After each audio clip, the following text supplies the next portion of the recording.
terrorist who recently proclaimed himself the leader of all followers of Islam instructs all Muslims to, quote, obey him. And with the $10 million bounty on his head, this rare appearance shows just how brazen this individual really is. Now, remember, this is the same radical Islamist who was released from U.S. custody in 2009 and told our troops, we'll see you in New York. Here with reaction, Fox News strategic analyst Lieutenant Colonel Ralph Peters. By the way, his latest novel, Hell or Richmond, just received the American Library Association's Boyd Award for Literary Excellence. Congratulations, Colonel. Good to see you, sir. Thank you. Great to see you, Sean. Look, I know that we were overwhelmed with a lot of prisoners, and I know that we had a lot of things going on. I still don't understand the conditions under which he was released and making that statement at that time. Well, President Obama had made it clear that he was going to shut Iraq down. We had a lot of prisoners, and we were closing out. It was the clearance sale, and al-Baghdadi, now known as Caliph Ibrahim, was clearly a very savvy guy. He didn't get out of line. He wasn't a problem prisoner. And so, as the clever guys do, he acted the right part and got out. And now we're paying a price. Yeah, paying a huge price. Now, this is an offshoot. That's sort of like you have these loosely affiliated terror groups. This is said to be the most extreme, the most brutal. Meaning what? Do we have, is this guy in the end going to try and be more brutal than bin Laden? Well, he already is. I mean, bin Laden, even though he's a horrible terrorist who attacked America in the Twin Towers, he had his own code. There were things he would not do to fellow Muslims, at least not en masse. Whereas Caliph Ibrahim, nom de guerre, Abu Bakr al-Baghdadi, his group, now known only as the Islamic State, and the name change is important, they are so brutal that about a year ago, Al-Qaeda broke ties with them because of their savage behavior toward fellow Muslims. Now, Al-Qaeda it looks like they're cozying up again because everybody loves a winner.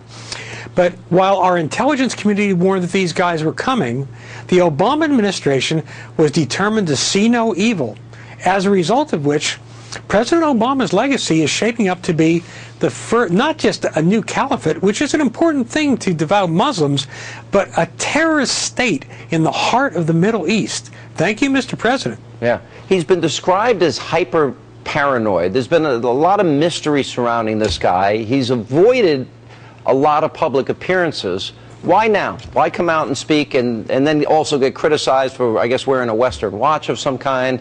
Why do you think he decided to do this? Because he's winning. As far as the whole thing about him wearing a Rolex, look, the Quran doesn't say you can't have a Rolex, it just says you can't drink a California cab with dinner. And so I wouldn't get too wrapped up about that. What I would get very wrapped up about is the fact that he has declared a caliphate. And I've heard no end of Western commentators say, oh, well, it doesn't really matter. Yes, it does, Sean. Because again, you don't have to be a terrorist. Just many strict and devout Muslims hear that. And the renewal of the caliphate, the rebirth of the caliphate, resonates on a very deep emotional level. You'll also hear people say, oh, he's only got 10,000 followers. That was months ago. Again, everybody loves a winner. This movement, yeah. Islamic State, formerly Islamic State of Iraq and Syria, is growing and growing. And the reason they chopped off the last IS, and it's just the Islamic State, he's signaling that the caliphate's not just about Syria and Iraq, it's about the universal caliphate. Take it seriously. I'm not really sure I understand the terror group's now changed their name. It's sort of like the terror group formerly known as Prince. I mean, it's absurd to me.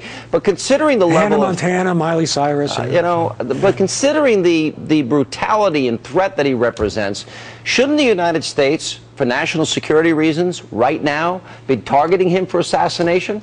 He's not a head of state, which would be under executive order, not permissible. Look, you can split hairs all you want. I'm not you personally, but the Obama administration can. We should have tried to kill this guy a long time ago. But the Obama administration is just so afraid of its own shadow. And again, when you look at the Islamic State, formerly ISIS, when you look at Jabhat al-Nusra, you look at the remnants of Al-Qaeda, you look at Boko Haram, you look at all the other Islamist splinter movements throughout North Africa and the Middle East, they have one thing in common. They all long to attack the United States. Why? because they have created this image of us as responsible for all the world's evils. But beyond that, that's how you get big cred. That's how you become the top dog terrorist movement. You hit the homeland. And for President Obama's neglect of this emergence of a terrorist state, this declared caliphate, you know, he'll go off to his rich retirement, well-guarded mansion. The rest of us are going to be facing terror for decades to come. Listen, we're gonna pay a price for God knows how long for the mistake of this guy being president, and it may go on in perpetuity. I fear at times. Thank you, Colonel. Good to see you, my friend. Thank you, Sean. Coming up next.